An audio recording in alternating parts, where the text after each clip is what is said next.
Hare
भक्ती तो कठीण शुळावरील पोळी चंदनाचे हात पाय हे चंदनाचे हात पाय हे चंदनाचे हात पाय हे चंदन चंदनाचे हात पाय हे पैसा नाही दाखवले पैसा नाही पाठी पुढी अंधकार पाठी पुढी अंधकार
संगीत अलंकार तुळशीरामजी महाराज दाभडे श्री हरिभक्ती परायण संगीत अलंकार किशोरजी महाराज टंगे मृदंगाची साथ श्री हरिभक्ती परायण मृदंग सम्राट अर्जुनजी महाराज काळे मृदंग सम्राट श्री हरिभक्ती परायण विकास महाराज टवणे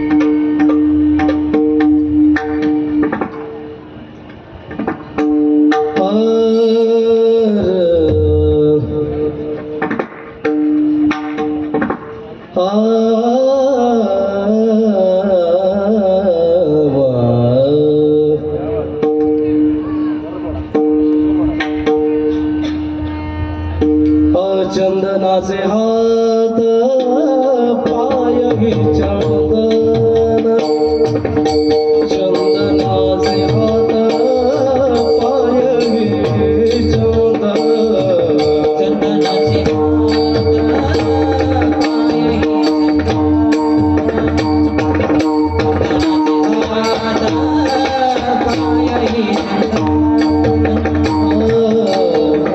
चंदनाचे हात पाय हे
सर्वांगे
चंदनाचे हात पायही चंदन, चंदनाचे हात पायही चंदन, परेशान हीन कवनी अंग, दीपा नाही पाटी पोटी अंधकार, सर्वांगी साखर अवघी गोड, तुका म्हणे तैसा सजना पासून पाहता वगुण मिळेची ना, दीपा नाही पाटी पोटी अंधकार, सर्वांगे साखर अवघी गोड, नीलांबुज श्यामल कोमलांगम, सीता समारोपित वामभागम, पानो महासायक चारु चापम, नमामि रामं रघुवंशनाथं, मंगल भवन अमंगल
सुप्तां संजीवयते किल शक्तिधर सुधा, अन्यांश्चास्तचरण श्रवणत्वगादीं प्राणां नमो भगवते पुरुषाय तुभ्यं, जोडून आकर चरणी ठेवी तो माझा, ठेवी तो माझा, हरिसावी विनंती माझी पंढरीला, हरिसावी विनंती माझी पंढरीला, आकर चरणी ठेवी तो माझा, ठेवी तो माझा, हरिसावी विनंती माझी पंढरीला, हरिसावी विनंती माझी पंढरीला,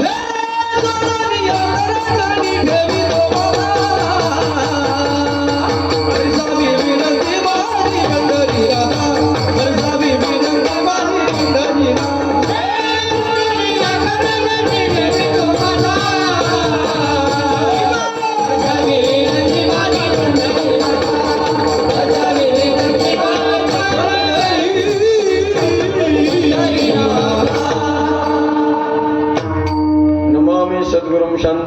सच्चिदानंद विग्रहं परिपूर्ण ब्रह्म परानंदं ईशमालवंति वल्लभम् अधिष्ठान जेते प्रतिष्ठान देका तिथे जन्मला तो गुणातीत एका जयाचे निनामे चुके जन्म व्यथा नमस्कार माझा श्री सद्गुरु एकनाथा सेवे लागी सेवक झालो तुमच्या लागलो निज चरणात अहो स्वामी तुकया देवा यावरी न करावा अवे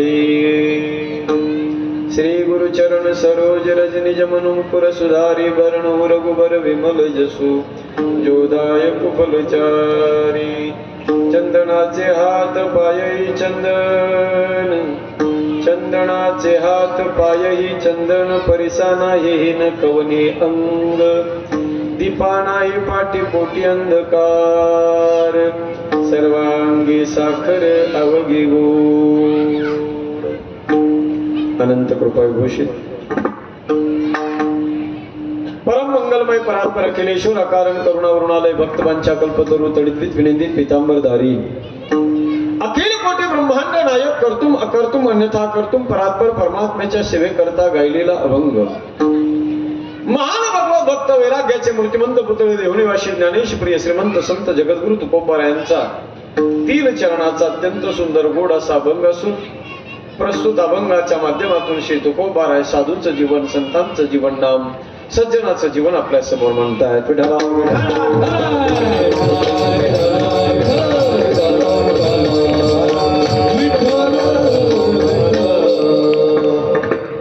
भगवान परमात्म्याच्या असीम कृपा आशीर्वादाने साधू संतांच्या परम कृपेने पुण्य पावन असणाऱ्या आपल्या या भांबर्डा सुंदर आणि गोड गावामध्ये गेल्या 50 वर्षापासून अत्यंत सुंदर या पवित्र आणि पावन भूमीमध्ये संपन्न होत असलेला हा दिव्य आणि भव्य उत्सव भव्य दिव्य सुवर्ण हरिनाम कीर्तन महोत्सव तथा ज्ञानेश्वरी पारायण श्रीमद भागवत कथा अमृत सोहळा मोठ्या भक्तिमय वातावरणामध्ये आपल्या या बांबर्डा गावामध्ये संपन्न होतो आहे. अत्यंत सुंदर गोड असं दृष्टी लागेल असं सुंदर नियोजन सर्व ग्रामस्थ मंडळीने सर्व कार्यकर्त्यांनी केलेलं आहे. गुरुवर्य भास्कर गिरीजी बाबा यांचा आशीर्वाद आहे. त्याचबरोबर आत्ताच ज्यांची आपण प्रवचन सेवा श्रवण केली आदरणीय बाबुळ गावकर शास्त्री गेल्या अनेक जवळजवळ 50 वर्षापासून या कार्यक्रमाचं बीजारोपण ज्यांनी केलं परम आदरणीय मच्छिंद्रजी महाराज गोधे हे स्वतः या ठिकाणी या उत्सवासाठी बाबा उपस्थित आहेत. त्याचबरोबर ज्यांच्या उज्ज्वल आणि रसाळ वाणीच्या द्वारे आपण श्रीमद भागवत कथेचं रसपान करत आहात अशा हरिभक्त परायण चंद्रकलाताई महाराज बांबर्डेकर अर्थात आपल्याच गावातल्या सुकन्या त्या आहेत आणि अत्यंत सुंदर गोड असं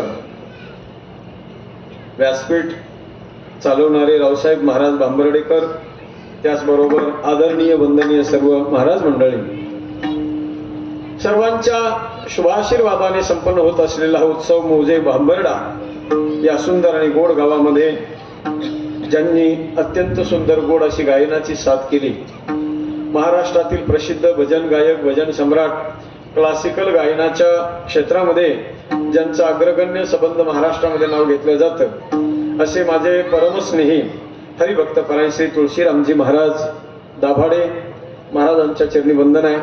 त्यांना सुंदर गोड अशी गाण्याची साथ ज्यांनी केली हरिभक्त परायण श्री किशोरजी महाराज ढगे महाराजांनाही मनस्वी वंदन आहे.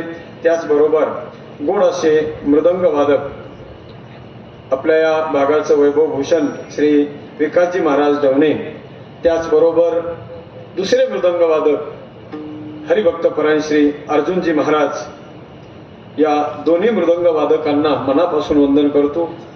इथे सगळेच दिग्गज मंडळी आहेत. को बड छोट कहत अपराध हो कोण लहान आणि कोण मोठा असं म्हणणं म्हणजे अपराध होऊ शकतो.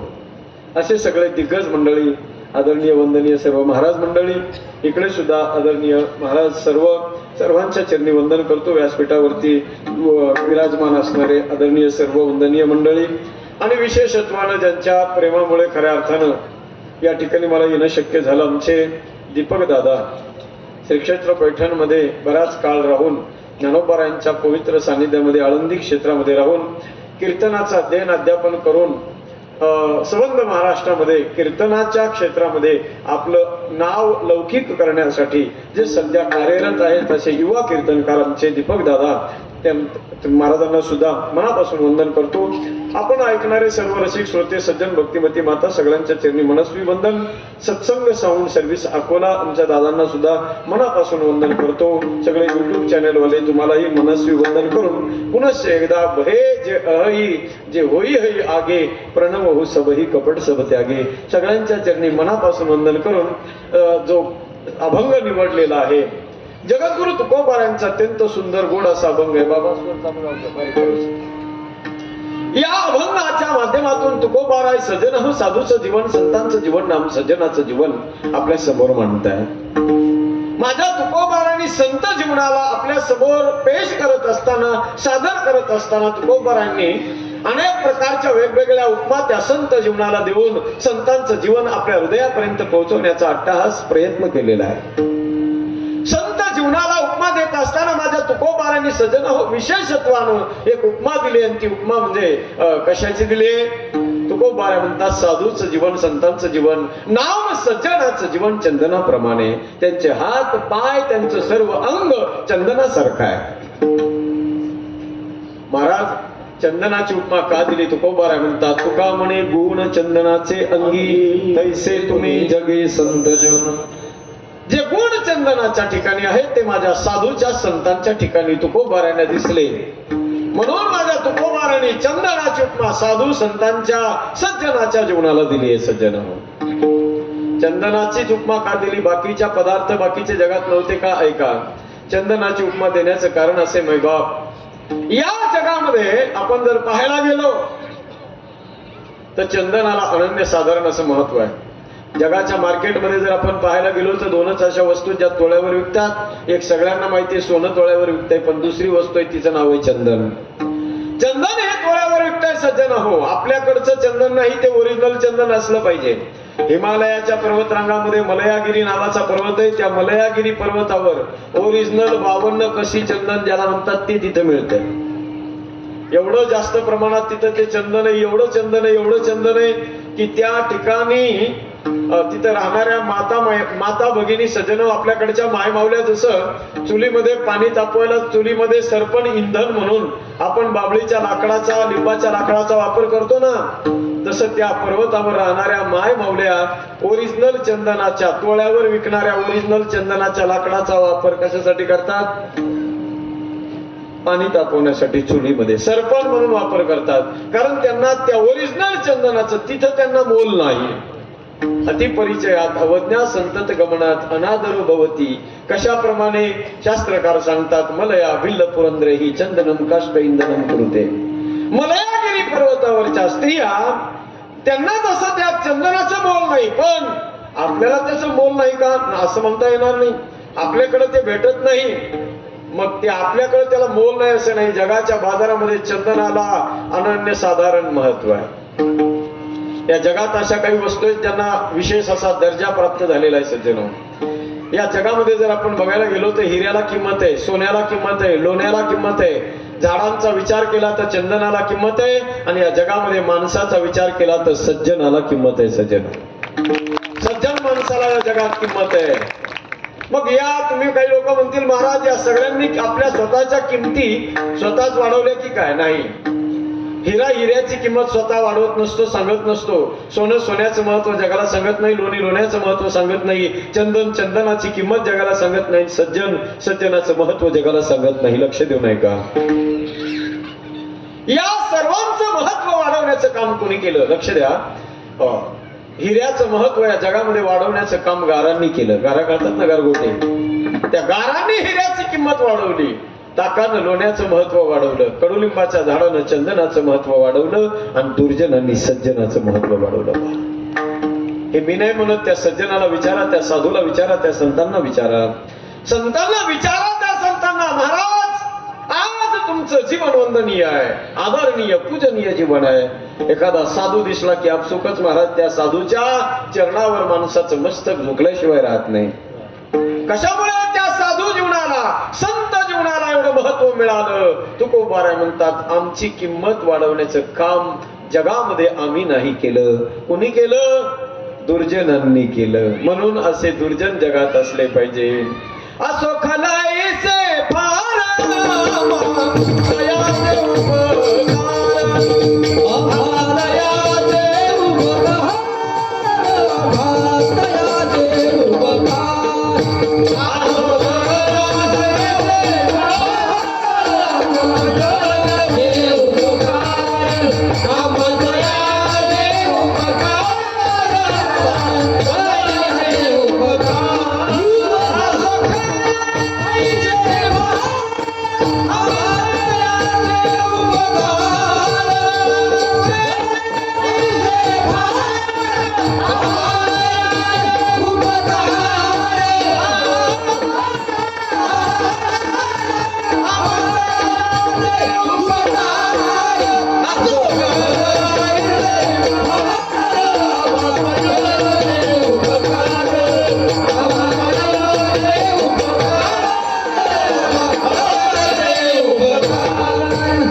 असो खलायचे फार अमातयांचे उपकार. तुकोबाराय म्हणतात, सजन होत्या खलांचे, त्या दुष्टांचे, दुर्जनांचे आमच्यावर उपकार आहे. महाराज काय उपकार केले त्या दुर्जनांनी तुमच्यावर? महाराज म्हणतात, अहो ते दुर्जन माणूस आमच्यावर उपकार करतात. कसा? अहो रात्र ते दुर्जन सज्जनाची निंदा करतात. कमी आवाज करू नका, गेन राहू द्या. लय ताकद लावा लागते, नाही तर पुन्हा मला सारखंच बोलावं लागेल तुम्हाला. असं विठाला विठाला विठाला.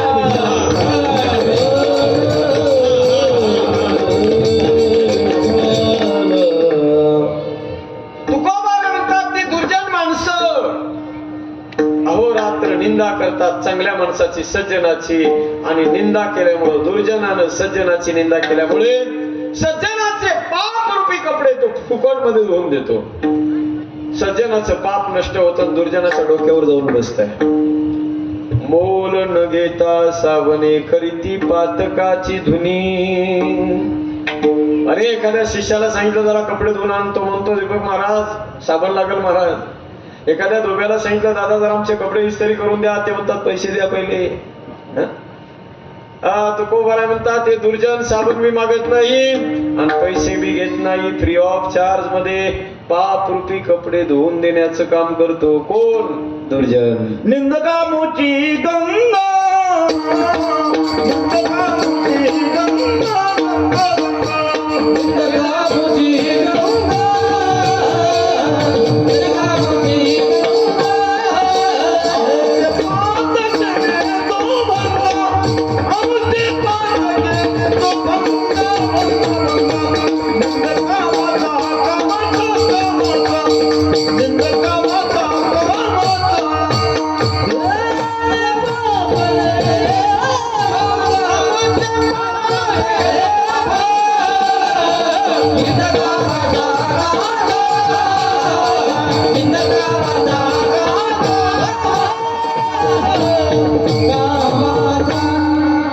सारखा 24 तास 24 आवर्स केवळ आणि केवळ निंदा करण्याचं काम करतो. इतका दंग होतो, इतका दंग होतो. संत म्हणतात आमचे पाप तो भंग करतो. म्हणून तर आम्हाला अभंग लिहायला सवड मिळते. तो आमचे पाप भंग करतो ना, आम्ही जगाच्या कल्याणासाठी अभंग लिहितो. दुर्जन जगामध्ये असला पाहिजे, सज्जन हो. तुकोबाराय म्हणतात, असा दुर्जन जर आपल्या जीवनामध्ये मिळालाच, कधी भेटलाच, तर त्याचा तिरस्कार करू नका, त्याची अवहेलना करू नका, अपमान करू नका. आनंदाने घरी घेऊन जा, प्रेमानं जेवू घाला, आदरानं त्याला वाटू लावा. तुका म्हणे त्याचा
करा म्हणे त्याचा, प्रीती आदर करा साचा.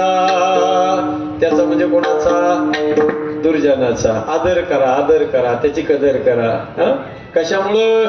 तो निंदा करतोय ना, त्याचे आपल्यावर उपकार आहेत. हे बघा सज्जन हो, आपल्या जीवनामध्ये सगळ्याच लोकांनी आपल्याला चांगलं म्हणावं अशी अपेक्षा डोक्यातून काढून टाका.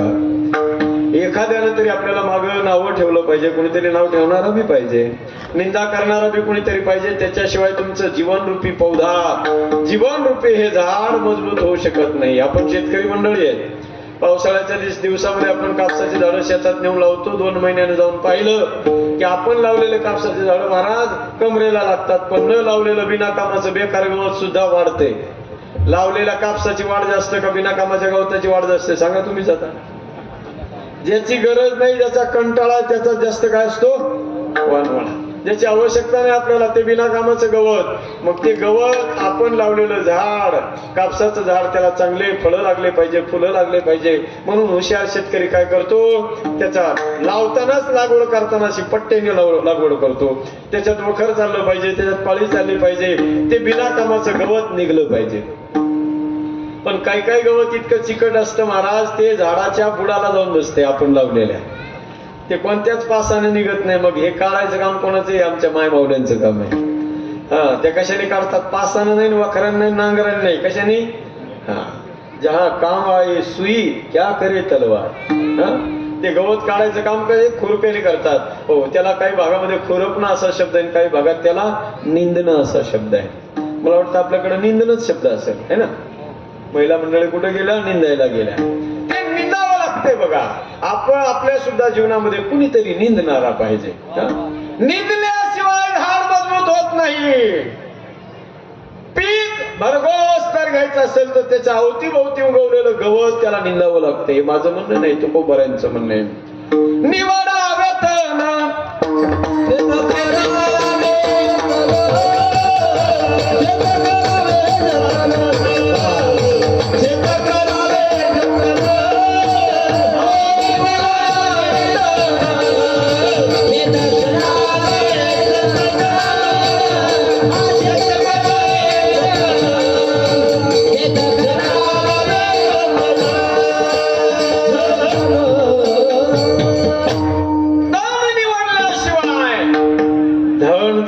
नाही सज्जना हो. निंदा केल्याशिवाय आपलं मन निर्मळ होत नाही. विठ्ठला विठ्ठला.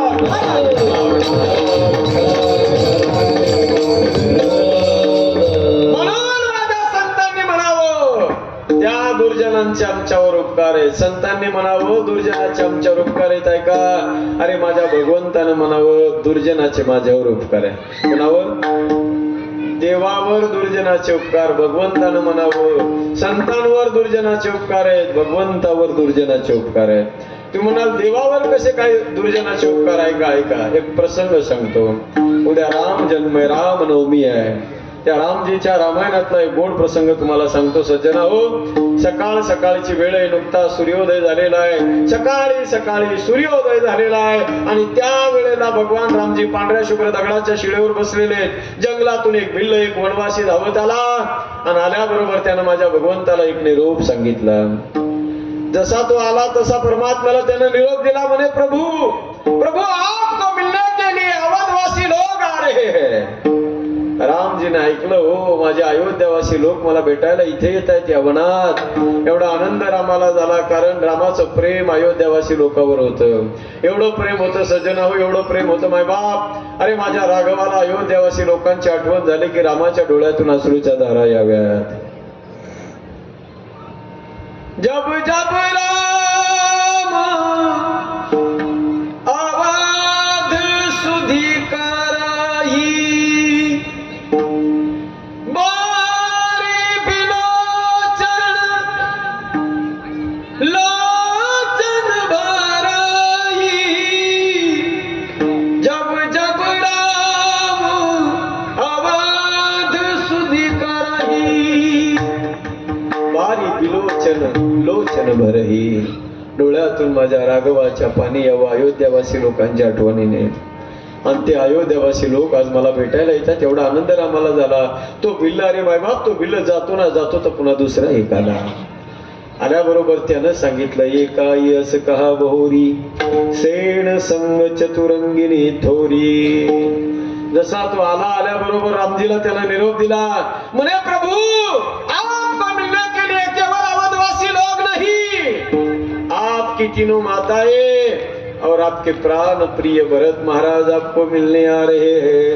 हो रामजीने ऐकलं माझा प्राण प्रिय भरत मला भेटायला येतो. एवढा आनंद झाला अर्जुन महाराज रामजीला. अरे एवढा आनंद झाला ऐकता क्षणी रामजी ज्या दगडाच्या शिळेवर बसले होते त्या दगडावरून रामाला उडी मारली. ज्या दिशेने लोक येतात त्या दिशेने भगवान रामजी धावू लागले. लोकांनी पाहिलं रामजी आपल्याकडे धावत येतात. प्रत्येक जण मनात अंदाज लावू लागला, अनुमान लावू लागला. अरे आल्याबरोबर भगवान रामजी सगळ्यात पहिलं आपल्या जन्मदात्या कौशल्या मातेला कडकडवून मिठी मारतील. पण जसं भगवान रामजी धावत आले ना मायबाप, आल्याबरोबर भगवान रामजी जन्म देणारे आपल्या कौशल्या मातेकडे नाही वळाले. हो माझे रामजी धावत आल्याबरोबर रामजीने ज्या कैकई मातेनं रामाला 14 वर्ष वनवास दिला त्या कैकईच्या चरणाकडे रामजी गेले. त्या कैकईच्या पायावर डोकं टेकून तिचं दर्शन घेण्यासाठी रामजी खाली वाकले. दर्शन घेणार तेवढ्याच बाजूने आवाज आला, नाही भैया भैया इस पापिनी के पैरों को तुम मत छुओ, पाप लगेगा. भैया ये रघुकुल का नाश करने वाली है, ये कलंकिनी है, ये सर्पिनी है, इस पापिनी के पैरों को तुम मत छुओ भैया. रामजीनं मागे वळून पाहिलं, आवाज होता भरताचा. रामानं पाठीमागे वळून पाहिलं. रामजी म्हणतात अरे नहीं भरत, तू कहता है ये रघुकुल का नाश करने वाली है, ये कलंकिनी है, ये पापिनी है. अरे नहीं भरत, ये तो मेरी माँ है. माँ भरत ये केवल इस राम की माँ नहीं, अरे भरत ये तो राम की जननी है, जननी. माँ आई आपण कोणत्याही परिस्थितीला म्हणू शकतो. जननी कुणाला बी म्हणण्याचा अधिकार नाही. जननी तिलाच म्हणल्या जातं जिने जन्म दिलेला आहे. रामजी म्हणतात अरे भरत अशी जननी या संसारामध्ये दुर्लभ आहे. अरे भरता ही केवळ या रामाची माता नाही, ही फक्त आई नाही, अरे ही रामाची जननी आहे. ही केवळ रामाची जननी नाही, सबंध रामायणाला जन्म देणारी सगळ्या रामायणाची जननी आहे. अरे जरी कैकई नसती तर आज ना राम असता ना रामायण. अशी माता अशी जननी संसारामध्ये दुर्लभ आहे. सुनु जननी सोई सुत बड़ भागी, दो पितु मातु चरण अनुरागी. सिया राम सिया राम जय राम, राम सिया राम सिया राम जय राम.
अशी जननी संसारामध्ये दुर्लभ आहे.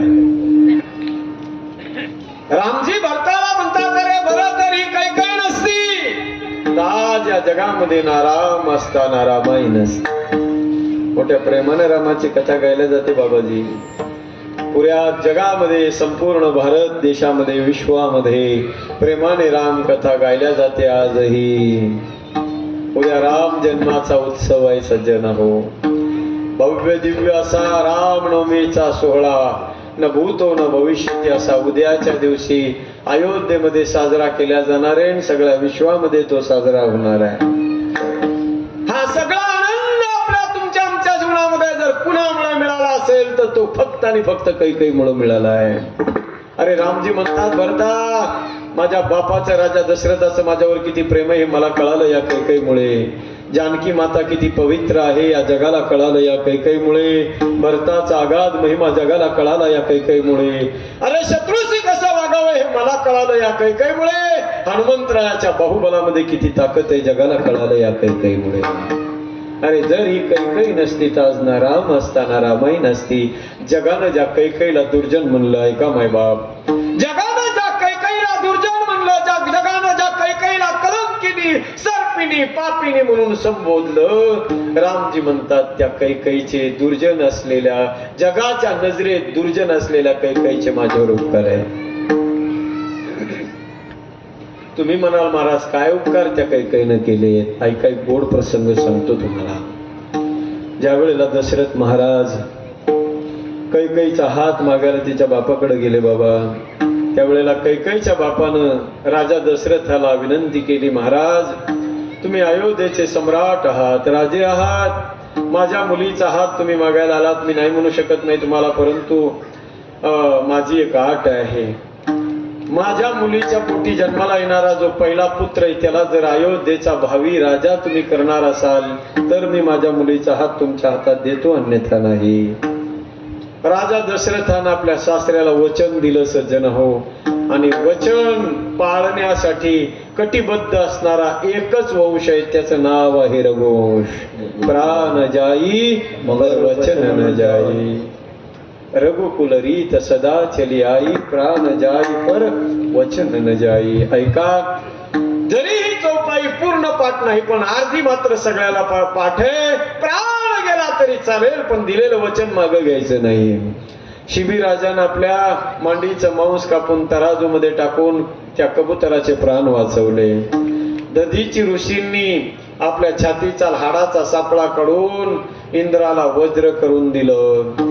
स्वप्नामध्ये दिलेलं राज्य जागृतीमध्ये सत्यात उतरून दाखवलं. जीवनातल्या सगळ्यात उच्च कोटीच्या हाल अपेष्टा सहन केला राजा हरिश्चंद्राने फक्त एका गोष्टीसाठी, प्राण जाई परवचन जाई.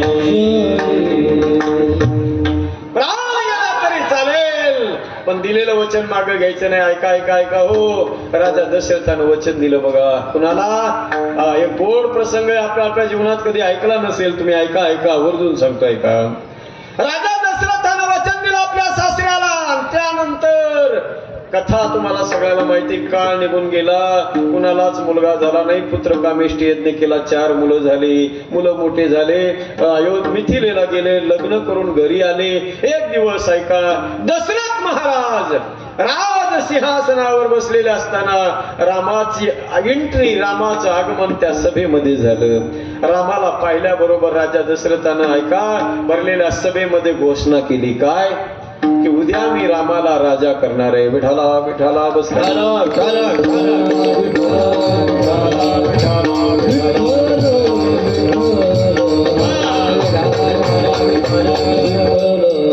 झाली. 4 चौघामध्ये घोषणा झाली. सगळ्या सभेत, खोलीमध्ये बसून नाही, अंधारात नाही, कुठं घोषणा केली, तोंडातून शब्द निघाला म्हणजे वचन दिलं सगळ्या लोकांना, अयोध्येतल्या लोकांना की तुमचा राजा उद्या कोण होणार? दशरथ नाही. कोण होणार? बोला ना बोला ना. राम राजा होणार. उद्या राम राजा होणार. वचन दिलं सगळ्या लोकांना सज्जन हो. ऐका आता, दशरथ महाराजांनी भावनेच्या भरामध्ये वचन दिलं हो, परंतु घोषणा कोणाची व्हायला पाहिजे होती? सासऱ्याला दिलेलं जे वचन आहे, सासऱ्याला त्या वचनाप्रमाणे घोषणा कोणाची व्हायला पाहिजे? बोला ना. भरताची व्हायला पाहिजे. कारण कैकेयीचा पुत्र भरत आहे. सासऱ्याला वचन दिलं होतं की तिच्या पोटी जन्माला येणारा पहिला पुत्र त्याला अयोध्येचा राजा करणार म्हणून. पण घोषणा झाली राजा रामाच्या नावाची. गोडाची आणि ती घोषणा मंथरेच्या करवी कैकईच्या कानावर आली आणि आल्याबरोबर जसं तिला कळालं महाराज कैकईला राम उद्या राजा होणार आहे, माय बाप एवढा आनंद तिने साजरा केला. अरे जोर जोराने नाचायला लागली. ते महल तिला कमी पडलं, एवढा आनंद तिने व्यक्त केला. माझा राम राजा होणार, माझा राम राजा होणार, एवढा आनंद झाला. पण सज्जना हो, त्या मंथरेने कान भरवले आणि कान कोण भरणारी मंथर? अरे कैकई एवढं पवित्र चरित्र आहे, तिचे कान भरवायला ती मंथरा कशाला लागते? पण ऐका मायबाप, त्या कैकईच्या लक्षात आलं की आता मात्र ही वेळ आनंद व्यक्त करण्याची नाही. त्याचं कारण असं होतं, कैकईला माहिती झालं की आज राजा दशरथानं घोषणा केली की उद्या राम राजा होणार आहे.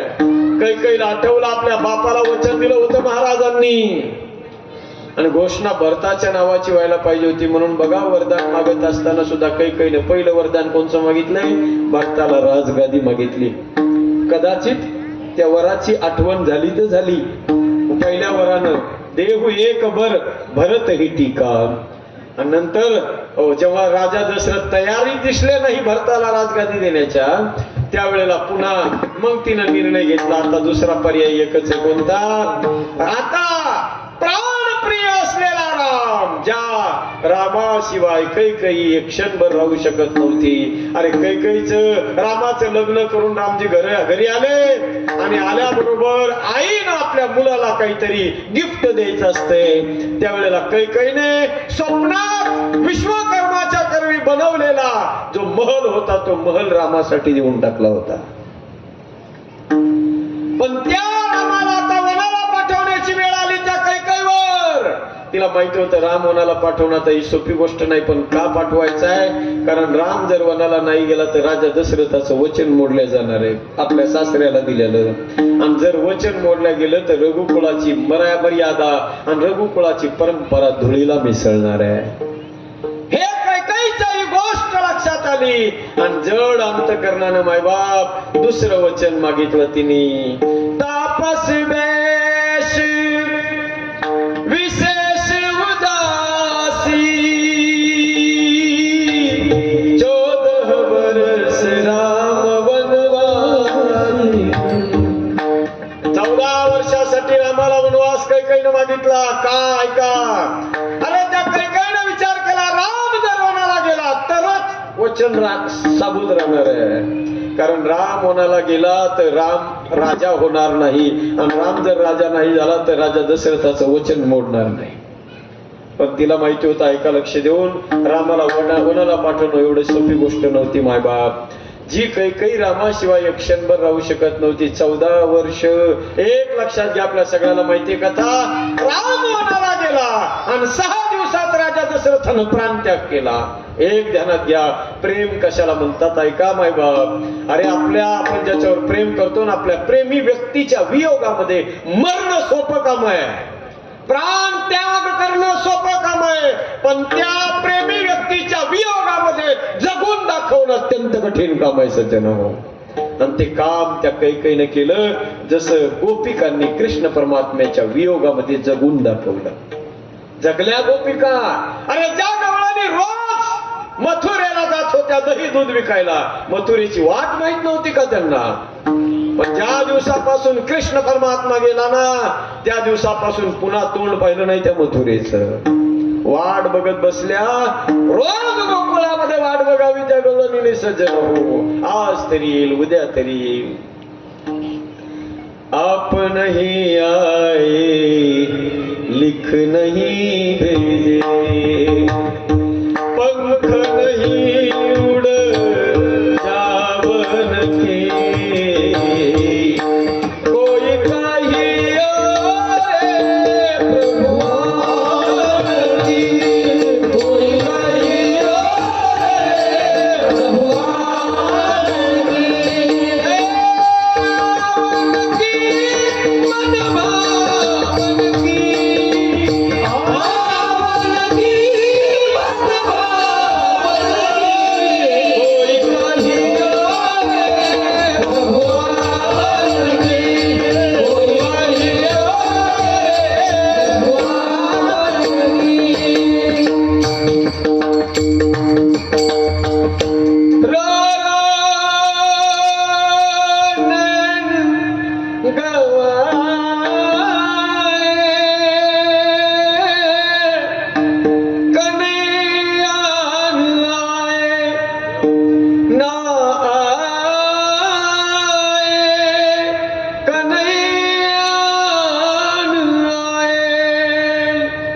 जगून दाखवलं महाराज त्या गवळणीने भगवंताच्या वियोगामध्ये. आहे का कैकेयीला माहिती होतं राम जर वनाला गेला तर मला किती कठीणाई येणार आहे. राम जर वनाला गेला तर दुसरी गोष्ट घडणार काय, राजा दशरथाचा मृत्यू होणार आहे. तिला आधीच माहिती होतं, कारण कैकेयी तिला माहिती होतं राजा दशरथाला वरदान दशरथानं मागून घेतलं होतं देवाकडे.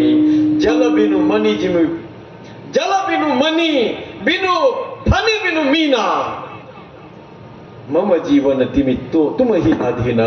ज्याप्रमाणे पाण्याशिवाय मासुळी राहू शकत नाही, मण्याशिवाय साप राहू शकत नाही, तसा राजा दशरथ नावाचा बाप रामाशिवाय राहू शकत नाही. हे तिला आधीच माहिती होतं. राजा दशरथाचा मृत्यू होणार आहे आणि दशरथाचा मृत्यू झाला की आपल्याच हातानं आपल्या कपाळाचं कुंकुम आपल्याला पुसावं लागणार आहे. आयुष्यभर वैधव्याचं दुःख भोगावं लागल आणि सगळ्या जगाचा कलंक आपल्याला आपल्या मस्तकावर घ्यावा लागणार आहे. सगळं जग आपल्याला दुर्जन म्हणणार आहे हे तिला आधीच माहिती होतं. पण मायबाप त्या रघुकुळाची परंपरा प्राण जाई पर वचन न जाई, ही पवित्र परंपरा सांभाळून ठेवण्यासाठी सबंध जगाचा कलंक जिने आपल्या डोक्यावर घेतला ते पात्र कैकेयी. जगाच्या नजरेमध्ये दुर्जन झाली कैकेयी. नाव घेत नाही तिचं कुणी आणि नाव ठेवत बी नाही. महाराज काय आपल्या गावात कधी नाही सापडायचे, अख्ख्या तालुक्यात नाही सापडायचे, गावात कुठला नाही. त्या कैकेयीचं कुणी नाव घेत नाही, कुणी नाव ठेवत नाही. इतकं बदनाम झालेलं पात्र आहे. जगाच्या नजरेत कैकेयी दुर्जन आहे, पण माझ्या भगवंतानं म्हणावं त्या कैकेयीचे माझ्यावर उपकार आहेत, दुर्जनाचे देवानं म्हणावं उपकार आहेत. ऐका, आणि संतांनी म्हणावं आमच्यावर दुर्जनाचे उपकार आहेत. संतांवर दुर्जनांनी उपकार काय केले ऐका मायबाप. अरे आज ज्या माझ्या जगद्गुरु तुकोबारा ज्ञानोबारांच्या नावानं आपण हा जयघोष करतो. तुका म्हणे गाजे वैकुंठी सोळा याई भूमंडळा माझे कीर्ती. हा जो जय जयकार चालू आहे 700 वर्षापेक्षा जास्त वर्ष झालेत, 400 वर्षापेक्षा जास्त वर्ष झाले तुकोबारायांना. पण या जगामध्ये सज्जन हो, जर त्या दुर्जनांनी तुकोबारायाला नसतं छळलं, जर नसते माझ्या जगद्गुरु तुकोबारायाच्या भंग इंद्रायणीच्या डोहात नेऊन बुडवले ना माय बाप, तर या जगाला कळालं नसतं हो, कळालं या जगाला नसतं, कळालं या जगाला माझे तुकोबाराय हो दगडासहित आपल्या वह्या पाण्यावर तारतात. ही किमया तुकोबारायची जगाला कळाली नसती. नसता कळाला अधिकार तुकोबारायचा कोण तुकोबाराय. जगण्याचा पाया जगण्याचे बळ, जगण्याचा पाया जगण्याचे बळ,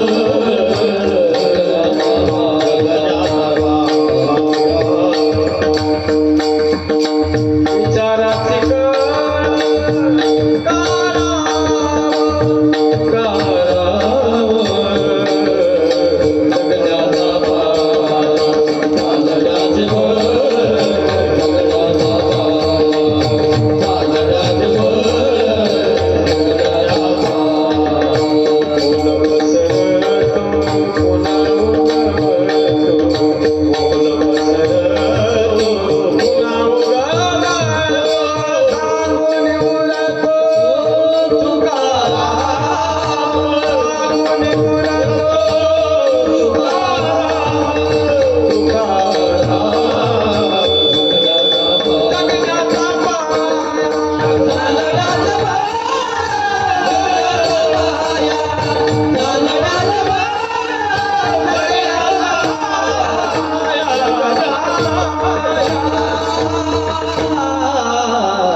नसते कळाले जगाला तुकोबाराय आणि नसते कळाले माझं ज्ञानोबाराय जगाला. जर त्या काळातल्या त्या दुष्ट दुर्जन लोकांनी जर माझ्या ज्ञानोबारायांना नसतं छळलं, नसता त्रास दिला या जगाला, जगामध्ये ज्ञानोबारायाला नसता त्रास दिला तर ज्ञानोबाराय कोण जगाला कळाले नसते. नसता अधिकार कळाला ज्ञानोबारायांचा, अरे नसतं कळाला जगाला माझ्या ज्ञानोबाराय निर्बुद्ध रेड्याच्या मुखातून वेद बोलू शकतात, निर्जीव भिंत चालू शकतात. नसते कळाले ज्ञानोबाराय आपल्या पाठीवर मांडे भाजू शकतात. अलौकिक आविष्कार ज्ञानोबारायचा जगाला नसता समजला माय बाप. कोण ज्ञानोबाराय, काय अधिकार त्या ज्ञानोबारायांचा.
समाधीची सावली ज्ञानोबा माऊली समाधीची सावली ज्ञानोबा माऊली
गारवा मिळाला जेव्हा तापल्या जीवाला.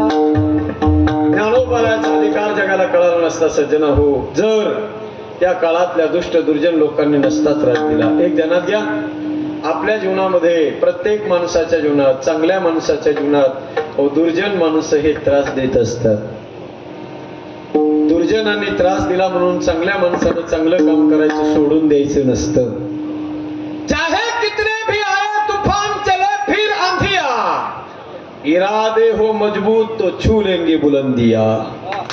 इरादे पक्के पाहिजे माणसाचे, घाबरायचं नसतंय सज्जन.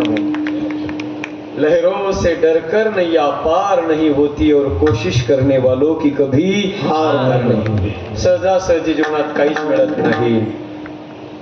Success doesn't come to you, you have to go it. सफलता ही माणसाच्या जीवनात सहजासहजी येत नसते. धैर्य हरी पलंग. संतांच्या जीवनामध्ये सहजासहजी संतत्व नाही मिळालं मायबाप. नाही संतपान मिळत हाती, नाही संतपान मिळत हाती, नाही संतपान मिळत हाती, नाही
सहजासहजी संतत्व नाही भेटत. जगामध्ये सहजासहजी काहीच मिळत नाही मायबाप. तुम्ही पहा, तपासून पहा संत जीवनाला.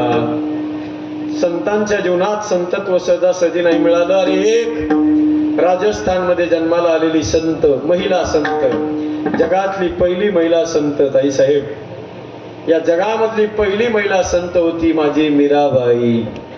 अशा घराण्यात जन्माला आली सज्जन हो, ज्या घराण्यामध्ये नखा एवढं अंग सुद्धा उघडं ठेवायचं नाही, अशी ज्या घराण्याची परंपरा होती.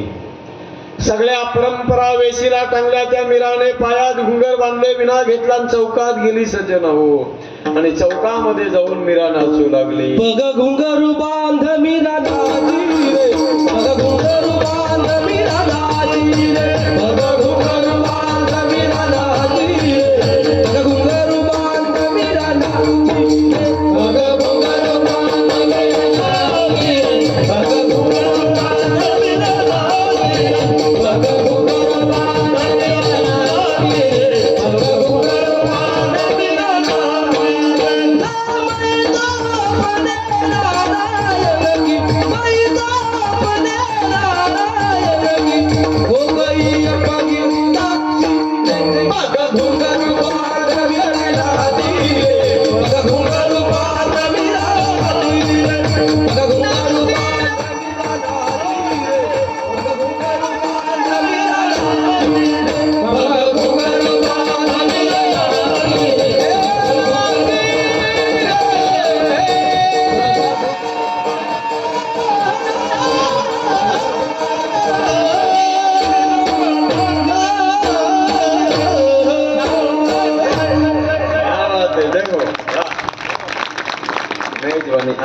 आनंद घेतला पाहिजे. हा कीर्तनातला खरा ब्रह्मानंद आहे.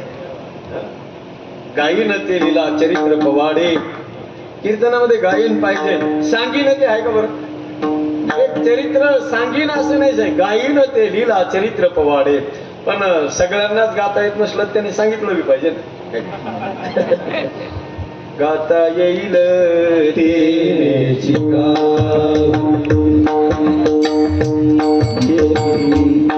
बाकीच्यांनी झोपा काढाले. येईल तैसा बोल रामकृष्ण नय जरी तुझ मधुर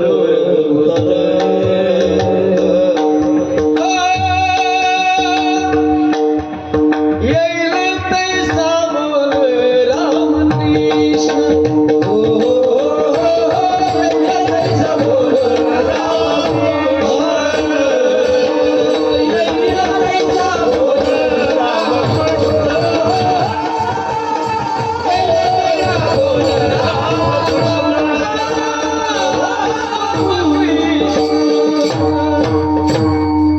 बघ घुंगर बांध मिरानाची रे. घुंगर बांध करणाची रे.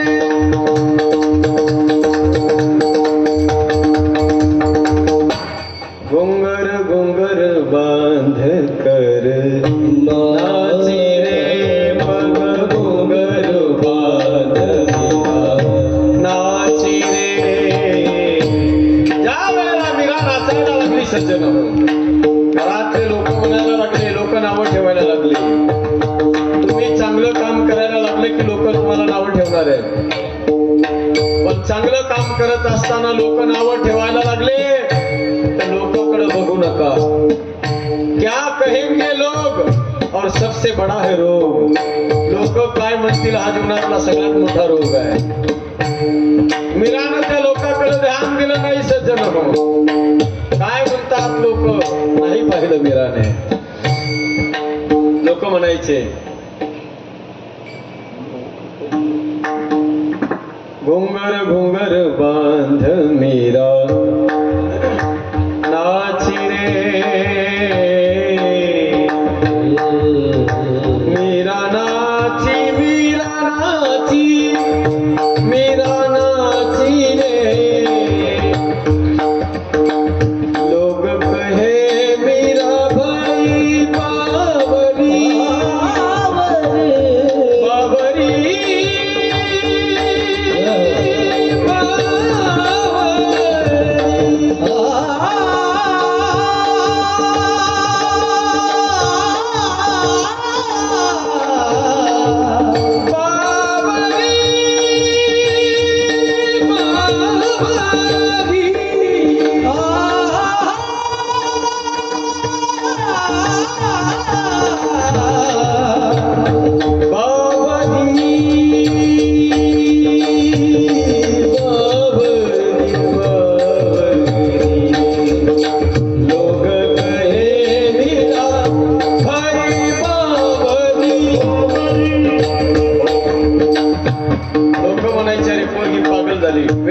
बावरी झाली.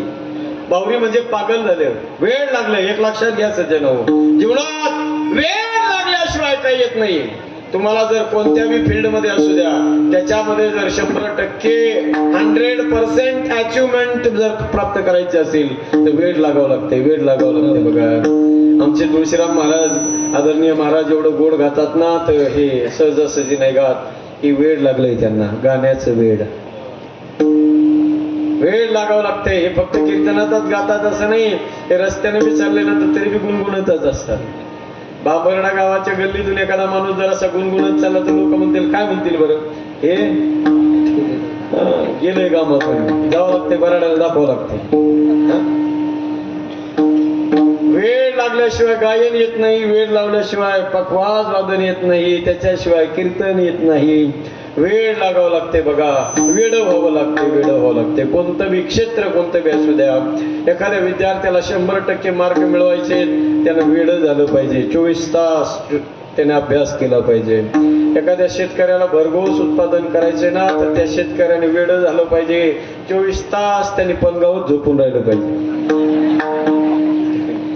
जमल का दे रे हरी? नाही जमणार. वेळ लागावं सज्जन हो. देव सुद्धा वेळ लागल्याशिवाय भेटत नाही. लोक म्हणायचे अरे पोरगी पागल झालीये. लोग कहे मीरा भई बावरी, बाप कहे पुलनासी रे, बाप कहे पुलनासी रे. लोक नुसतं पागल म्हणायचे. वीरानं म्हणावं हो झालो मी पागल. संतांना लोक पागल म्हणायचे. तुकोबारांनी म्हणावं वेडा झालो वेडा झालो. लाच वेडियाच्या गावा गेलो, लाचावला पंड का हा वेडा झाला लाचावला पंढरी. हा वेडा झाल्याशिवाय काय भेटत नाही. मीराला लोक पागल म्हणायचे, वेडी झाले म्हणायचे. मीरानं म्हणा हो झाले मी माझ्या भगवंतासाठी, त्याला मिळवण्यासाठी, त्याला प्राप्त करण्यासाठी. लोक म्हणायचे अरे मीरा पागल मत बन, नादान मत बन मीरा. अरे वो कृष्ण कन्हैया चलिया है, वो नहीं मिलेगा तुझे. मीरा ने कहा वो नहीं मिला तो कोई जरूरत नहीं है. मैं उसको पाने के लिए उसके पीछे नहीं दौड़ रही हूँ. उसके पीछे दौड़ने में मुझे आनंद आता है, इसलिए मैं दौड़ रही हूँ. तो भेटेल ना भेटेल ती पुढची गोष्ट आहे. मला घेणं देणं नाही त्याच्याशी. तो आजच भेटला पाहिजे याच्यासाठी आहे आमचे महाराज मंडळी भजन करतात सगळे. या लोकांना काय आजच देव भेटणार आहे का बाबा? अरे नाही भेटायचं हरकत नाही, भेटू बी नाही का त्याने, काय गरज नाही मला त्याची. नाही भेटला तरी अरे ह्याच्यातच आम्हाला आनंद आहे, आम्ही गातो ना त्याचे पवाडे, याच्यातच आम्हाला देव भेटल्यापेक्षा जास्त आनंद आहे. काय करायचं आम्हाला? अरे नाही भेटू द्या भगवान परमात्मा, नाही दिसू द्या, एक दिवस त्याला यावं लागेल आमच्या भक्तीकडे पाहून. येईल तो, पण आपला भाव तितका दृढ पाहिजे. कोणासारखा? राम आएंगे आएंगे राम आएंगे, राम आएंगे तो अंगना सजाऊंगी, दीप जला के दीवाने में मेरे जन्मों के पाप सब कट जाएंगे. राम आएंगे मेरे झोपड़ी के बागान फूल जाएंगे. राम आएंगे मेरे झोपड़ी के बागान फूल जाएंगे. मेरे झोपड़ों के बागान फूल जाएंगे.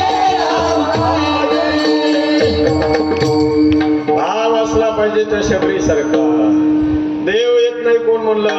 पागल व्हावं लागते त्याच्यासाठी सज्जन हो. मीरानं म्हणावं प्रीत किलत मोहे ऐसी लागी, हो गई मैं मतवारी, बलि बलि जाऊं मैं अपने पिया को, ये मैं जाने दुनिया सारी, बेबस और लाचार फिरूं मैं, हारी मैं दिलहारी, तेरे नाम से जी लूं, तेरे नाम से मर जाऊं, तेरी जान के सदके में कुछ ऐसा कर जाऊं. तूने क्या कर डाला, मर गई मैं, मिट गई मैं, हाजी हो गई मैं. तेरी दीवानी तेरी दीवानी तेरी दीवानी तेरी दीवानी तेरी दीवानी तेरी दीवानी तेरी दीवानी तेरी दीवानी दीवानी दीवानी दीवानी दीवानी दीवानी दीवानी दीवानी दीवानी. मैं दीवानी मैं दीवानी मैं दीवानी मैं दीवानी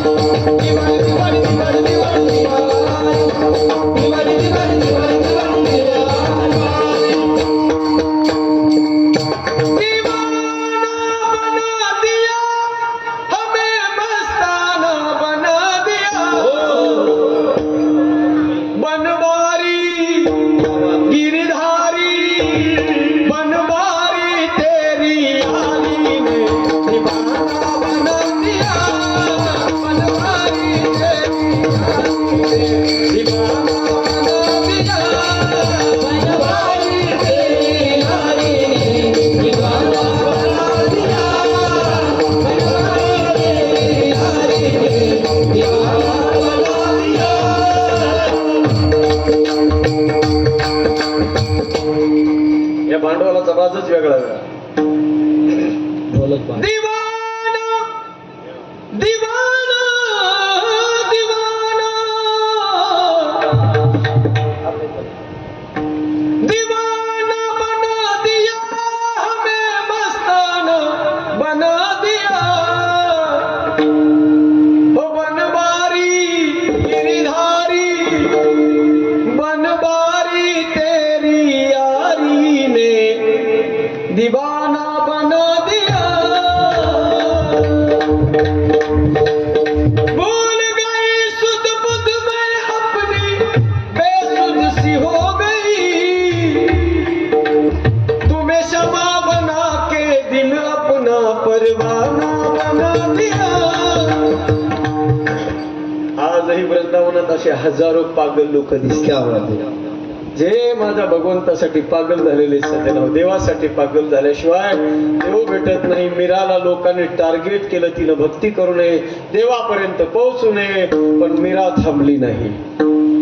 गावातून हाकलून दिलं, बापानं हाकलून दिलं, मेवाड प्रांतातून हाकललं, वृंदावनात गेली, वृंदावनातून हाकललं, डायरेक्ट द्वारकेला गेली आणि सगळ्या जगानं जेव्हा तिला नाकारलं भगवंताकडे गेली.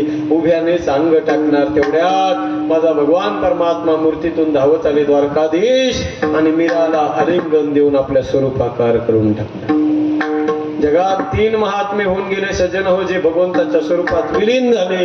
एक राजस्थानची संत मीराबाई, दुसरे पश्चिम बंगालचे चैतन्य महाप्रभू आणि तिसरे माझ्या महाराष्ट्राचे जगद्गुरु तुकाराम महाराज जे भगवंताच्या स्वरूपामध्ये विलीन झाले सज्जन हो. स्वरूपाकार जिवंत देवाला जमलं नाही जे काम ते संतांनी करून दाखवलं. कशामुळं झालं? काय एवढी क्रांती संतांनी केली? त्याचं कारण त्या दुर्जनांनी संतांचं जीवन उज्ज्वल केलं सज्जन हो. म्हणून जिथं सज्जन आहे तिथं दुर्जन आहे, जिथं दुर्जन तिथं सज्जन आहे. अयोध्या संपूर्ण सज्जनाची नगरी पण एक दुर्जन होताच आणि लंका संपूर्ण दुर्जनाची राक्षसाची नगरी लंका पण तिथं सुद्धा एक सज्जन होता. कोण? विभीषण. लंकेत सगळ्याच गोष्टी वाईट होत्या असं नाही. रावणाचा स्वभाव जर सोडला तर बाकी सगळं चांगलं. स्वभाव चांगला असावा माणसाचा, बाकीचं काय असो की नाही ते नसो. तुळशीराम महाराज म्हणले थोडा गुण कमी असू द्या, वाजवणं कमी होऊ द्या, गाणं कमी होऊ द्या, कीर्तन सांगायला जरासं कमी होऊ द्या, पण माणसाचा स्वभाव ग्रेट असला पाहिजे, एक नंबर. तो माणूस जगावर राज्य करू शकतो नाही, प्रत्येक माणसाच्या दिलावर राज्य करू शकतो तो माणूस स्वभावाने. राजा रावणाच्या दरबारात भव्य मंदिर होतं सज्जन हो. विभीषणासारखा महान संत, जगातला सगळ्यात मोठा शिवभक्त जर कोण होता तर राजा रावण होता. वारकरी संप्रदायाचे वाद्य त्याच्या दरबारात रोज वाजत होते. भजन चालायचं त्याच्या दरबारात 3 तास रोज. काय व्यस्त माणूस होता विचार करा सज्जनो.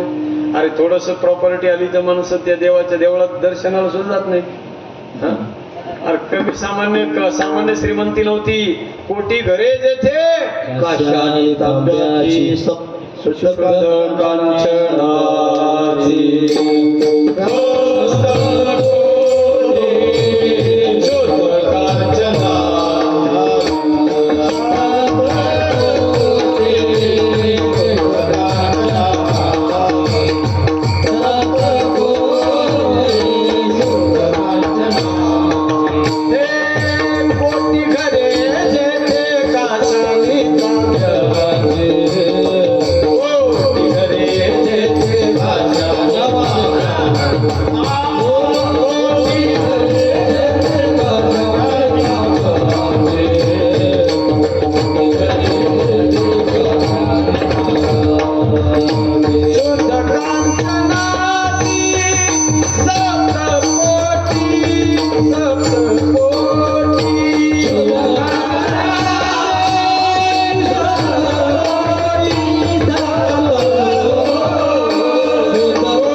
हरी बोल.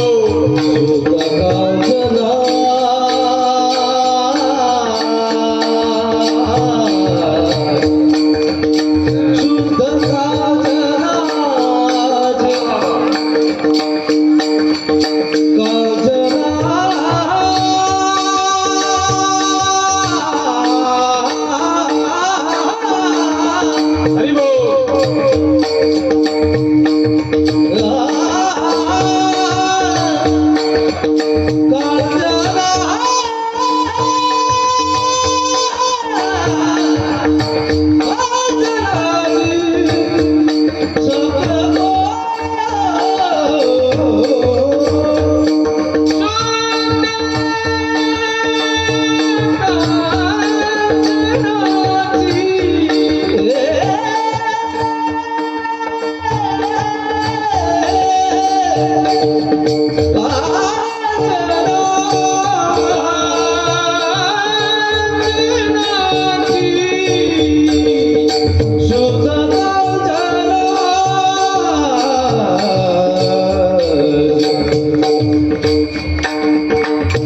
मी श्रीमंत नव्हता बाबा. सामान्य प्रॉपर्टी नव्हती. कोटी घरे जेथे काश्या आणि तांब्याची शुद्ध कांचनाची 24 कॅरेट गोल्ड ओरिजिनल सोन्याचे घर किती 7 कोटी घर होते सज्जन हो ऐका. पण एवढं सगळं प्रॉपर्टी असून 80,000 बायका असून तरी सुद्धा तो माणूस स्वतःसाठी वेळ काढत होता. ऐका माय बाप, स्वतःच्या जीवनासाठी कधीतरी वेळ काढा. आयुष्य कधी जाईल सांगता येणार नाही. क्या भरोसा है इस जिंदगी का, आएगा जब रे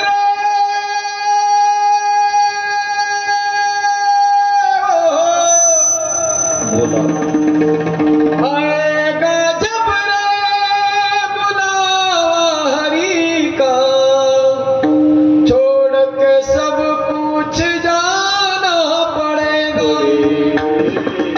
छोड़ के सब कुछ जाना पड़ेगा, छोड़ के सब कुछ जाना पड़ेगा, छोड़ के सब कुछ जाना पड़ेगा, आएगा जब रे बुलावा हरि का, छोड़ के सब कुछ जाना पड़ेगा, आएगा जब रे बुलावा हरि का, छोड़ के सब कुछ जाना पड़ेगा.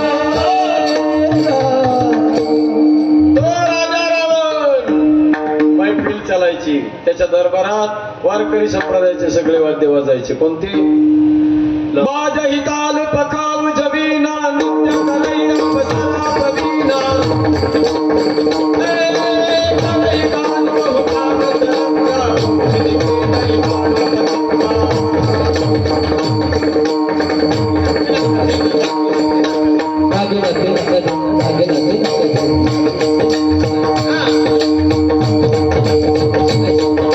बाज हिताल पखाव जबीना नृत्य करैया बसरा बबीना, ए करई गान बहु गान तरंगा, गोविंद की नहीं गान तरंगा. ए रंबादी कुसुर नारी नवीना, सकला संकर कला गोविंद, करई गान बहु गान तरंगा, गोविंद की नहीं गान तरंगा. ए करई गान बहु गान तरंगा, गोविंद की नहीं गान तरंगा, गोविंद की नहीं गान तरंगा, गोविंद की नहीं गान तरंगा. बाज ही ताल पखाव जबीना. ताल म्हणजे टाळ, पखाव म्हणजे पखवाज आणि विना.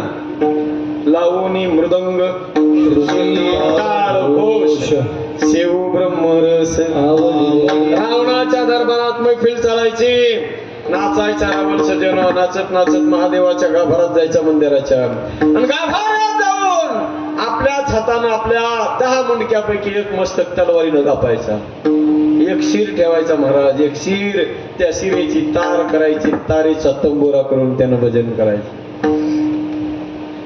तनके तंबुरे में दो सासों के तार बोले राम सिया राम. मस्तक महादेवाच्या पिंडीवर समर्पित केलं की माझे भोलेनाथ प्रगट व्हायचे सज्जन हो. आणि भोलेनाथ प्रगट झाले की महादेवानं कडकड कडकड कडकड डमरू वाजवायचा. रावण खाली बसून घ्यायचा, प्याळ हातात घ्यायचा, पेन हातात घ्यायचा आणि डमरूतून निघालेले एक एक शब्द त्यानं नोट करून घ्यायचे. जगातल्या जेवढ्या भाषा तयार झाल्या ना त्या शंकराच्या डमरू पासून झाल्या. राजा रावणाचे उपकार आहेत, त्याने त्या डमरूतले शब्द लिहिले. महर्षी पाणिनी नावाचे ऋषी होऊन गेले. त्या पाणिनी महर्षींनी ते शब्द एकत्रित केले आणि त्याचं संस्कृत ग्रामर तयार केलं, व्याकरण तयार केलं आणि त्याची पहिली भाषा जगात तयार झाली. तिचं नाव आहे संस्कृत. हे उपकार राजा रावणाचे सज्जन. मी तुम्हाला काय सांगितलं, त्याचा स्वभाव जर सोडला तर बाकीच्या सगळ्या गोष्टी चांगल्या होत्या. एवढा विद्वान राजा रावण शंकराच्या डमरूतून निघालेला एक एक शब्द त्यानं नोट केला. नृतावसाने नटराज राजो ननाद डक्का नव पंचमारू उद्धर तुका मास सनकादी सिद्धांत विमर्शित विमर्श शिवसूत्र जाल. नाचत असताना महादेवाचं नृत्य म्हणजे तांडव नृत्य. त्याच्यातून एक एक शब्द नोट करायचं म्हणजे सोपं काम नाही. हे पक्वद आमचे बोलव असतात महाराज. हे बोलव काही सोपे आहेत काही बोलव. हे अगोदर पाठ करायला लागते व्यवस्थित, त्याला पुन्हा बसवावं लागते, पुन्हा त्याचा रियाज करायचा, पुन्हा त्याचं सादरीकरण करायचं, पुन्हा महाराज कोण्या ढंगाचा, तो कशा पद्धतीनं गातो, त्या कोणत्या ह्याला कोणचा बोल लावायचा. हे काही सोपं अवघड काम आहे काय अर्जुन दादा? सोपं आहे काय कोण? बरं तरी मी पुन्हा वारकरी संप्रदायामध्ये चालत नाही तर आमच्या कथेमध्ये लय वेगवेगळे ताल असते. या सगळ्या वेगवेगळ्या तालामध्ये बाकीचे नवीन नवशिके तरी तोंडाकडे बघत येतात. हे सोपं काम नाही. असे तयारीचे वादक भेटणं हे आमचं भाग्य असते बघा. आणि तुमचं भाग्य तुम्हाला 8 दिवस ऐकायला भेटते यांचं वादन. एकदा जोरदार राजा रावणाने महादेवाच्या डमरूतून निघालेले शब्द नोट केले. त्याचं नाव आहे शिवतांडव स्तोत्र. महाराष्ट्रात नाही जगात प्रसिद्ध आहे शिवतांडव स्तोत्र. ते गात नाही कोणी शक्यतो सज्जन. 2च माणसं गातात महाराष्ट्रात. एक कालीचरण बाबा आणि दुसरे शिवानंद बाबा. बस तिसऱ्यांदा नाही करायचं. ऐकायचं तुम्हाला सगळ्याला? सगळ्यांनी हात वर करा एकदा सगळ्यांनी A to Z. जर आवाज द्या सगळ्या वाजवायचा पक्कत वादक आम्ही सगळे. ऊंचे ऊंचे मंदिर तेरे ऊंचा तेरा हो कैलास वाले बाबा, हे भीमाशंकर बाबा, हे वैद्यनाथ बाबा, हे नागनाथ बाबा, हे कृष्णेश्वर बाबा, हम करते हैं तुझे प्रणाम. शैल शुंग सम विशाल जटाजूट चंद्रभाल. शैल शुंग सम विशाल जटाजूट चंद्रभाल. गंग की तरंगमाल कुमल नील बाधे. गौतम परिधान लाल चंदन की कोल भाल. गंग की तरंगमाल बूटे पर मुंडन की कंठमाल.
महादेवाचं मंदिर आहे की काय?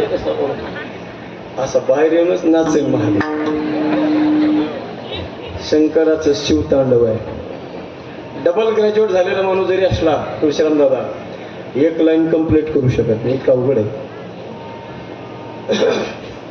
अखर्व सर्व मंगलाकरा कदंब मंजरी माधुरी विजृंभणा मधुरताम स्वरांतकम पुरांतकम भवांतकम मखांतकम गजांतकांतकांतकम तमंतकांतकम भजे. कळलं सगळ्याला? भजे भजे एवढं वस्त कळलं तरी खूप झालं. शेवटचा आकडा आपला भजे कळाले. हे रावणाने लिहिलेलं तांडव आहे सज्जन हो, तांडव. हा शिवतांडव म्हणतात त्याला. हे फार छोटे 2-3 फक्त सूत्र गायले मी. ते असे सगळे 15-16 सूत्र आहेत. त्या शिवतांडवामध्येच राजा रावणाचा एक शब्द आहे बघा. तो म्हणतो कदा निलिंपलीर जरी निकुंज कोटरे वसन विमुक्त दुर्मती सदा शिरस्त मंजली वहन विलोलोलोचने ललाम बाल लग्न कस्सिवेती मंत्रमुच्चरण कदा सुखी भवाम्यहम. कधी मी सुखी होईन, कधी महादेवाचं भजन करीन, हे सगळं संसाराच्या झमेल्यातून बाजूला होईन आणि कधी एकदाच माझ्या जीवनाचं कल्याण करीन. कोण म्हणतंय बोला ना? राजा रावण. मग सांगा, राजा रावणाच्या लंकेमध्ये जरी समजा राक्षस राहतात, जरी तिथं वाईट माणसं आहेत, पण चांगल्या बी गोष्टी आहेत ना हो. म्हणून लक्षात घ्या, कुणाला बी नावं ठेवत असताना ना, देवान तोंड दिलं म्हणून कुणाला बी नाव ठेवू नका. कैकेयीला नावं ठेवतात, रावणाला नावं ठेवतात. रावणाला तर काही काही लोक रावण बी म्हणत नाहीत, रावण्या म्हणते. जणू याचा आजच आहे. ओळखल्याशिवाय कुणाला नाव नाही ठेवावं बघा सज्जन हो. मला सांगायचं एवढंच की जिथं सज्जन आहे तिथं दुर्जन असतात, जिथं दुर्जन तिथं सज्जन आहेत. महाराज, आमच्या जीवनात जर आम्हाला सज्जन पाहिजे असतील, साधू जर आम्हाला भेटावा असं वाटत असेल, जर भेटला आमच्या जीवनामध्ये साधू, आम्ही त्याला ओळखावं कसं? तुकोबाराय त्याचं लक्षण सांगतात पहिल्या चरणात. चंदनाचे हात पायही चंदनाचे हात पायही चंदनाचे हात पायही चंदनाचे हात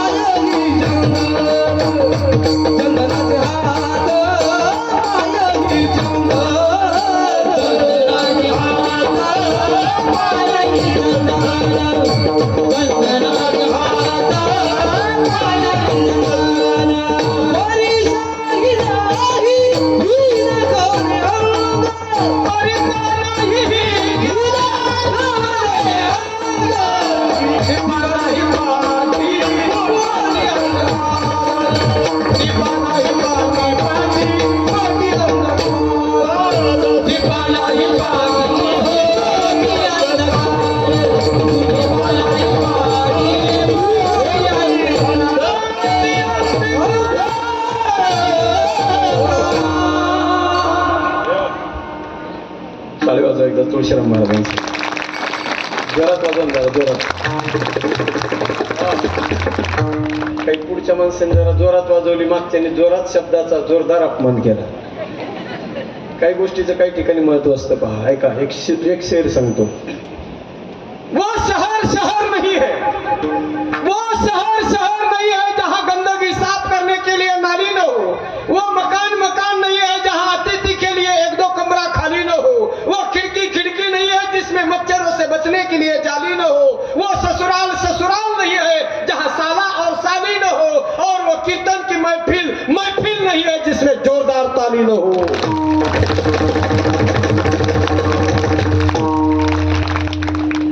एवढी जोरात आधीच वाजली असती तर काय इतकं कान घ्यावं लागलं असतं. लय हुशार आपल्याकडची माणसं. ऐका ऐका, तुकोबाराय म्हणतात, साधूचं संतांचं जीवन चंदनाप्रमाणे. चंदनाचे हात पाय ही चंदन. पहिला चंदनाचा गुण काय नेमका ऐका. ते चंदन दुसऱ्या झाडांना चंदन बनवतं. संत सुद्धा आपणासारखे करीती तत्काळ. दुसरा गुण, स्वतः चंदन झिजते, संपून टाकतं स्वतःला, पण जगाला सुगंध देतं. संत सुद्धा देह कष्टविते परोपकारासाठी जीवन खर्च करतात संत. तिसरा चंदनाचा गुण कोणता? उकळत्या तेलाच्या कढईमध्ये ओरिजिनल जो 52 कशी चंदन आहे त्यात एकच थेंब फक्त टाका, एक थेंब उकळ त्या तेलाच्या कढईमध्ये टाकला, पूर्ण तेलाला थंड करण्याची ताकद एकाच थेंबात आहे, एकाच थेंबात आहे. तसं संतांचं जीवन, संसाराच्या तापाने तप्त झालेल्या जीवाला संतांचा एक शब्द संपूर्ण जीवनाला थंड करून टाकतो, शांत करून टाकतो. म्हणून एक अभंग एक ओवी नामा मनी ग्रंथ श्रेष्ठ एक तरी ओवी अनुभवावी, अरे एक ओवी नाही अनुभवता आली, एक अक्षर अनुभवा, ते बी तुमच्या जीवनाचा उद्धार करेन. एवढी ताकद संतांच्या वचनामध्ये सज्जन हो. म्हणून त्या संतांच्या जीवनाला पुन्हा दुसरी कोणती उपमा देता येत नाही.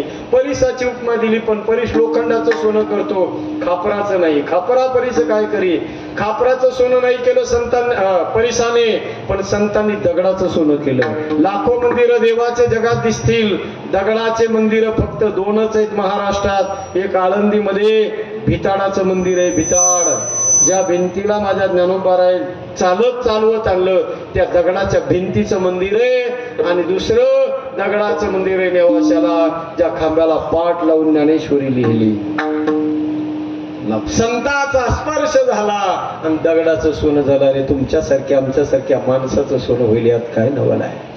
पण संतांच्या जवळ गेलं पाहिजे, भावनेनं डोकं टेकवलं पाहिजे, आश्रित व्हावं लागेल त्या संतांच्या जवळ जाऊन. म्हणून तुकोबाऱ्या म्हणतात, दीपा नाही पाठी पोटी अंधकार. दिव्याची उपमा दिली ती बी कमी वाटली, कारण दिवा उजेड देतो पण अंधार गिळतो. तिसरी चौथी उपमा दिली, सर्वांगी साखर अवघी गोड. साखर गोड आहे, गोड आहे साखर, सगळ्याला गोड लागते, पण सगळ्यालाच ती गोड लागत नाही. कधी कधी साखर कारखान्याच्या चेअरमनचा साखरेचा 36 साखर असतो. काऊन? कारण त्याला शुगर असते, डायबिटीस वाल्याला साखर गोड लागत नाही, म्हणून पांचट चहा प्यावा लागतो. काय करणार, नाविलाज आहे, सगळ्यांना गोड लागत नाही. तुकोबारा म्हणतात त्या सगळ्या गोष्टींमध्ये गुण बी आहेत आणि अवगुण बी आहेत. तुकोबारा सांगतात संतांच्या जीवनात एक बी अवगुण शोधूनही सापडत नाही. तुका म्हणे तैसा सजनापासून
स्थानी उभा राहून आपला उच्चार करतो. श्री ओंकार विठ्ठलजी पठाडे, श्री नामदेव भागाजी पठाडे, श्री गोविंदरावजी रामचंद्रजी पठाडे, श्री अंबादास शंकरजी पठाडे, त्याचप्रमाणे तुकारामजी विठ्ठलरावजी पठाडे, त्याचप्रमाणे साहेबराव कुंडलिकरावजी पठाडे, साहेबराव कुंडलिकराव भवर, श्री रामेश्वर बाजीरावजी भवर, त्याचप्रमाणे सोपान लक्ष्मणरावजी पठाडे यांनी स्वागताकरता यावं. त्याचप्रमाणे शहादेव गणेश शहादेवजी काळे यांनी स्वागताकरता यावं.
कोणी उठवू नका.